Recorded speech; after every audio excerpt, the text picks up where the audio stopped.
பிசாசு 2ல என் குழந்தை ஆண்ட்ரியா அவட்ட கதை சொன்னேன். அதுல ஒரு தாய்க்குள்ள பேய். அப்ப சொன்ன அந்த பேய் நிறைய விரசமா இருக்கிறா, அதுக்கு நிறைய நிர்வாண காட்சிகள் தேவைம்மா, நடிக்க முடியுமான்னு கேட்டேன். அவர் அந்த கதையை கேட்டு சொன்னா நடிக்கிறேன் ஏன்னா. நான் என்ன பண்ணேன், அதுக்கு ஒரு போட்டோ ஷூட் பண்ணேன். அந்த போட்டோ ஷூட் ஒரு பெண்ணால் எடுக்கப்பட்ட ஒரு போட்டோ ஷூட் ரெடி ஆயிடுச்சு. என்னுடைய அசிஸ்டன்ட் டைரக்டர் ஈஸ்வரி அனுப்புறேன், நானும் உள்ள இருக்கேன். அவள் அந்த பெண் அந்த அந்த அந்த அந்த மிகச்சிறந்த ஆக்ட்ரஸ், அவ மிகச்சிறந்த ஆளுமை. அவ என்ன பண்ணா, என் நம்பிக்கையில, என் கதை மேல இந்த நம்பிக்கையில அவ அந்த ரூம்ல போயிட்டு அவ நிர்வாணமாக வெளியே வர வேண்டியது. நான் வீட்டு வெளியே போயிட்டு சிகரெட் பிடிச்சிட்டு நான் அப்படியே ஆஃபீஸ் வந்துட்டேன். அவ ஃபோன் பண்ணி எங்க சார் இருக்கீங்க கேட்டான். நான் சொன்னேன், அம்மா உன் நிர்வாணத்தை நான் காட்டி, என் படத்துல நான் காட்டி, என் படம் ஓஹோன்னு பெரிய பேர் வாங்கலாம், நான் ஒரு பெரிய பெட்ரோ ஆல்பண்டர் மாதிரி நான் ஒரு பெரிய பேர் வாங்கிடலாமா, ஆனா உன்னுடைய நிர்வாணத்தை காட்டி நான் என் படத்துல காட்டினா, போஸ்டர்ல காட்டினா, அதை பார்க்கும் இளைஞர் நான் பார்த்த பார்வை மாதிரி ஒரு இலக்கியமாக அந்த திரைப்படத்தை பார்ப்பாங்களா, விரசமதமா பார்ப்பாங்க.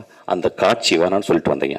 அந்த காட்சி நான் ஒரு போட்டோ எடுத்தாந்து நான் போஸ்டர்ல போட்டிருந்தா இந்நேரம் அந்த படம் ரிலீஸ் ஆயிருக்கும். 2 வருடம் அந்த படம் கேன்ல இருக்கு. அந்த படத்தை பார்த்த ஒரு மனுஷன் வெற்றிமாறன் உட்கார்ந்துருக்கான். அதை பார்த்துட்டு சாயங்காலம் எனக்கு ஒரு மெசேஜ் பண்ணா, இந்த இரவு முழுவதும் என்னால பேச முடியாது, நான் காலையில பண்றேன் மிஸ்கின் அப்படின்னு சொன்னான். அந்த குழந்தைக்கு, அந்த ஆண்ட்ரியா, ஒரு மிகப்பெரிய அவார்டு இன்டர்நேஷனல் லெவல்ல அவளுக்கு ரெகக்னிஷன் கிடைச்சிருக்கும். அந்த படம் ஓடாம இருக்கு.